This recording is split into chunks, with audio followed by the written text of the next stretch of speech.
देखिए, बाबा की शादी जब होगी तब होगी, लेकिन एक नई कंट्रोवर्सी अब मैदान में उतर चुकी है।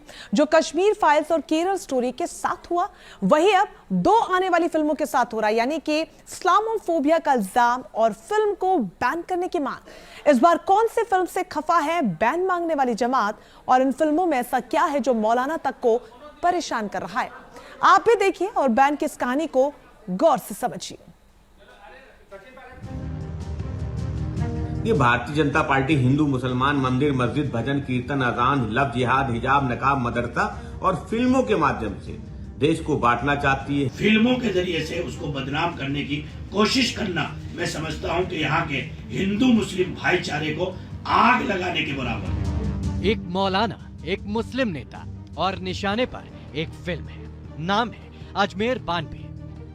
मशहूर art film director Pushpendra Singh की फिल्म अजमेर 92 का पोस्टर क्या रिलीज हुआ, एक तबके में मानो आग सी लग गई। फिल्म का ट्रेलर तक नहीं आया, उससे पहले ही बैन की आवाज उठने लगी। ये आवाजें आपको सुनाएंगे, लेकिन पहले जानिए आखिर क्या है अजमेर 92 की असल कहानी। मीडिया रिपोर्ट्स के मुताबिक अजमेर 92 फिल्म की कहानी हुए उस मास ब्लैकमेल और रेप केस पर आधारित है, जिसका गवाह अजमेर शहर साल 1992 में बना था। इस दौरान 18 लोगों के गैंग पर 100 से ज्यादा स्कूली और कॉलेज छात्राओं को ब्लैकमेल और रेप करने का आरोप लगा था। इस केस में मुख्य आरोपियों में से एक था फारूक चिश्ती, जो अजमेर शरीफ से जुड़े खादिमों के खानदान से था।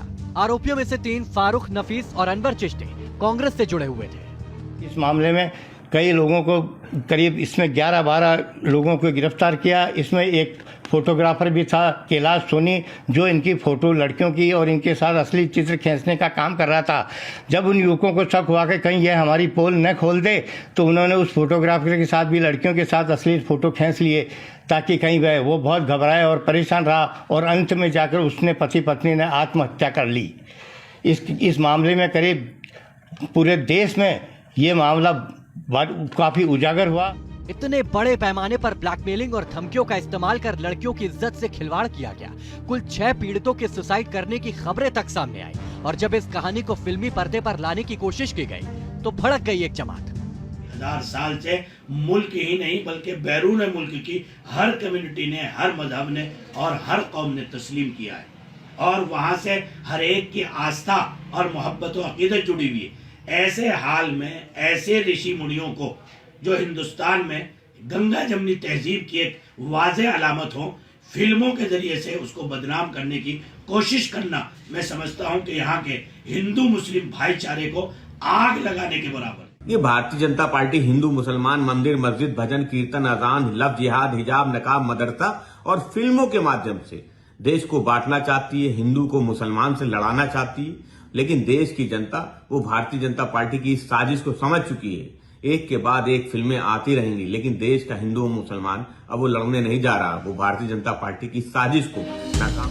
बैन की इस आवाज से कुछ सवाल उठते हैं। क्या मौलाना किसी गुनहगार के मजहब के आधार पर उन पीड़ितों के दर्द की कहानी को दबाना चाहते हैं, जो इस मास ब्लैकमेलिंग और रेप का शिकार हुई थी? क्या सिर्फ अजमेर शरीफ दरगाह के खादिमों से बलात्कारियों के रिश्ते की वजह से इस काले चैप्टर को इतिहास से मिटाने का एजेंडा शुरू हो चुका है? हो सकता है कि हो हल्ला कर इस फिल्म के खिलाफ माहौल बनाया जाए, फिल्म के साथ इस्लामोफोबिया जैसे इल्जाम चस्पा कर दिया जाए। लेकिन क्या अजमेर कभी इस गुनाह को भूल पाएगा? क्या ये शहर उन काले किरदारों को माफ कर पाएगा, जिन्होंने 100 से ज्यादा लड़कियों की जिंदगी तबाह कर दी? सच को सामने लाने का जो साहस कर रहे हैं, वो केवल मात्र इसको कमर्शियल नहीं, लेकिन एक सच को जनता के सामने लेकर के आए, और हमारी बच्चियों को भविष्य में सीख देने के लिए अगर इस प्रकार की वेब सीरीज बनती है, तो मैं इसका सादर स्वागत करता हूं, अभिनंदन करता हूं। और ये सच इसके सामने आए, जनता के सामने आए। ये अजमेर फाइल्स में कुल 12 लड़कियां हैं, जिनको 250 लड़कियां कहा जा रहा है, और एक इंस्टीट्यूशन को, ख्वाजा गरीब नवाज की दरगाह, ख्वाजा मोइनुद्दीन चिश्ती की दरगाह को ब्लेम किया जा रहा है, जबकि इस दरगाह में ऐसी कोई घटना घटित नहीं हुई। इस किस्म की बातें कश्मीर फाइल्स और केरल स्टोरी को लेकर भी की गई थी। दोनों फिल्में सत्य की घटनाओं से जुड़ी थी। जब पर्दे पर आई तो दोनों फिल्मों को तारीफ भी मिली, लेकिन बॉयकॉट गैंग रुका नहीं। वो अब भी मजहबी दलीलों को बुनियाद बनाकर सच से जुड़े सिनेमा को रोकना चाहता है। Team news nation.